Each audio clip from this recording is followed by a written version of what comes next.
Hello there, ladies and gentlemen, and welcome once again to another episode of The Cider Drinker. And today's episode is going to be a fairly special one, actually, because a user by the name of FligTub, or FlyGTub, I think it's FligTub, actually, he's been watching my videos for a little while now, and he's actually decided to very generously send a bottle of cider for me to try, all the way from Sweden. So, today's cider is from the Kivix Cider Company, and it's their Astrakhan Apple Cider Tor. If you don't know what Tor is, it's dry. So this is their dry variety, but they also have a sweet and a medium dry variety as well, I do believe.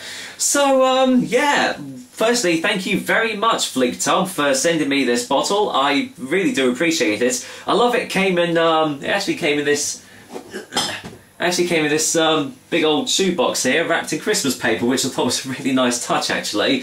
So, yeah, thank you very much. Really appreciate it. I've done a little digging up online to find out a little bit of info for you guys, but to be honest, it actually lists pretty much everything on the front or on the sides. But it comes in at 7% in volume, so it's not a typical Swedish cider strength, because I know some of you guys do like your Swedish ciders, like your Kopparbergs and your Rekorderligs and everything, and they normally come in at about 4.5%, so for a Swedish cider to be 7%, that's kind of a rarity, really. You do get them, but they do tend to stick more with the mixed fruits and the low ABV ones, so that's different. As you can see, it comes in 500ml bottles as well. The interesting thing is, on the website, it actually listed the alcohol percentage as 2.2%, but I'm assuming they just have low alcohol versions of all their varieties. I do know that this is probably not going to be a real cider, because one of the ingredients is sugar in it, so at least I know that, it's not really a real cider. But apparently, this is a really good tasting cider according to FligTub, and to be honest, it probably tastes better than Kopparberg and Rekorderlig and everything, so I've rambled on for long enough, haven't I? Let's go and crack this bottle open and see what I make of it, eh? Here we go. Right, I'm going to go in for the whiff test.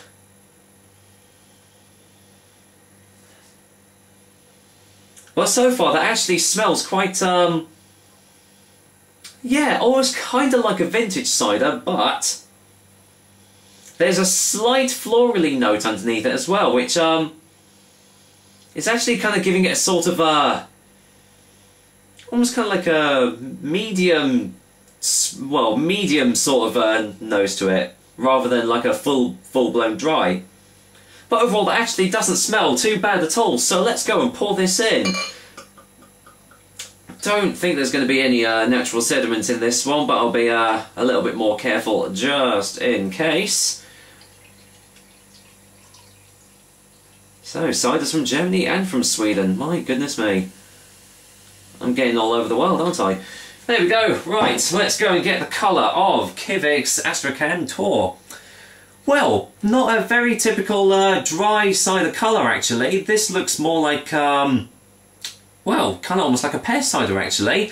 Very, very light in colour, kind of almost like on the verge of like being clear, really. But yeah, very, very light in colour, very lightly sparkling, as you could have seen, and well, actually looks really, really nice. So, am I getting any more smells off the glass? It's actually smelling a little bit more sweet. It almost kind of smells like a champagne almost. Yeah, definitely getting like a hint of champagne or something, so this might actually be more like of an apple wine sort of quality, but hey, I guess it's all going to be in the taste. So, thank you very much, FligTub, or FlyGTub, I hope I pronounced your name properly. Thank you very much for sending me this bottle, and, well, here's hoping I enjoy it. Cheers!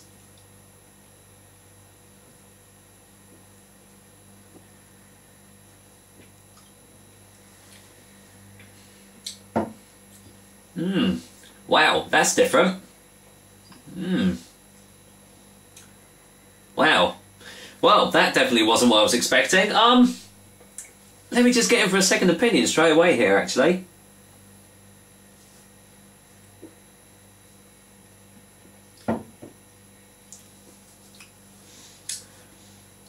Well, This tastes completely different to all the other Swedish ciders out there, I can tell you. Blimey. I kind of had a sort of like a prejudice with, you know, like a comparison to make with like Swedish ciders, because you know, you kind of think, oh, you know, all Swedish ciders, all copper blades with cod legs, they're extremely sweet. You know, they've added all the sugar and everything in. It's going to just taste really sugary. This doesn't have any of that at all. You're actually starting off with like kind of almost like a musty sort of taste on the initial taste, which turns into a very light acidity, and kind of almost has an almost tartness to it as well, but not being overly astringent with it either. Let me get another one.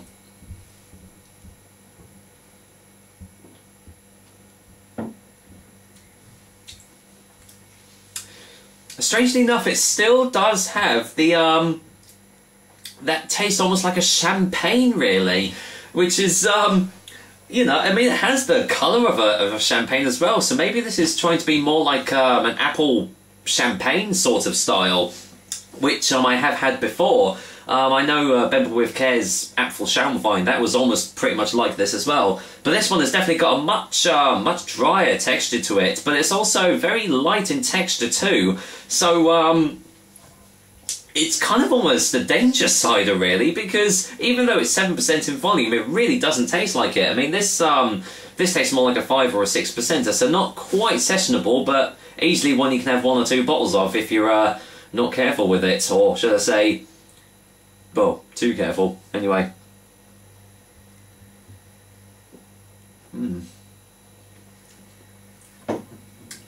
What I will say is it's definitely an acquired taste. It's kind of unlike any other cider I've really tried before, but that doesn't mean that it is a bad tasting cider. If you do like to experiment with different cider tastes and everything, then this is one to definitely look out for.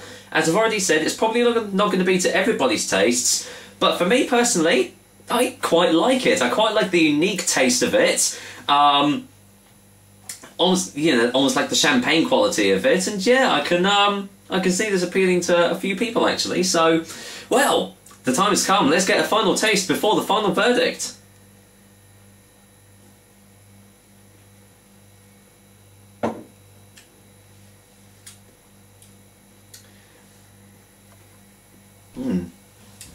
Yeah, it's still got that slight touch of the slight floral notes are there right at the back. You are left with this very nice dry finish as well. There is kind of almost like a chalky sort of texture covering my mouth, but that kind of adds to the texture. It sounds kind of awful. Oh, you're like drinking chalk. That's not the case at all. It is just a really, really nice finish, and to be honest, picture this, as I've already said this already, but picture this as more like drinking a fine champagne rather than a full-blown, belted, like, dry cider. So, excuse me, I'm talking about belch.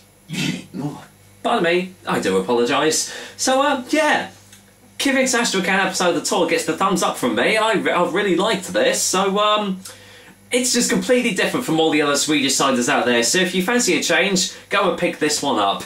For a final verdict, Kivik's Astrakhan Apple Cider Tour is getting a 7 out of 10. Very, very nice. Though, as I said, the only reason it hasn't got a higher rating is because, well, as I said, it is an acquired taste and it isn't going to appeal to absolutely everybody out there. But for everybody else, if you do visit Sweden or you see this in your local supermarket for whatever strange reason, pick it up and give it a go because, hey, it's a really, really nice tipple and one that, well, needs to be enjoyed quite slow, you know, over a large period of time actually, rather than completely downing it in one go, as you can with most other Swedish ciders. So, there we go, another episode of The Cider Drinker, and once again, thank you very, very much, Fligtub, for sending me this bottle of Kivik cider. I'm going to go off and enjoy this now, for sure. So, well, until next time, I will be back with another delicious and tasty cider soon. But as I've said already, I'm going to go and finish this bottle off, so cheers, Fligtub, and I'll see you on the next video. Take care, guys. Until next time.